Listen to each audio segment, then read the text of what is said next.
Aytmoqchimanki, otamizdek ota bo'lishlik farzandlarimizga nasib qilsin.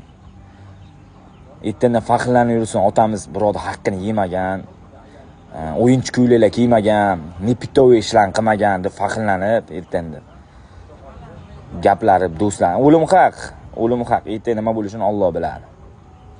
Aytmoqchimanki, hammamizga dostoyna bo'lishlik, farzandlarimizga yaxshi paniyatga berishlik, do'stlarimizga, aka-ukalarimizga yaxshi paniyatga berishlik, yaxshi so'z bo'lish, ularning yuragiga dostoyna bo'lib kirib borishlik hammamizga nasib qilsin deb o'ylayman, deyman men fikrimcha. Shuning uchun shu otamning gaplari alhamdulillah har doim ma'qul bo'lib kelgan, eng to'g'risi bo'lib kelgan, eng to'g'risi. Shuni tilab qolaman, mujiki, inshaalloh odam bilan uchrashadi, tog' bilan uchrashmasa ham. O'sha payti pafilterim gaplashsa, luboyi gaplashamiz inshaalloh.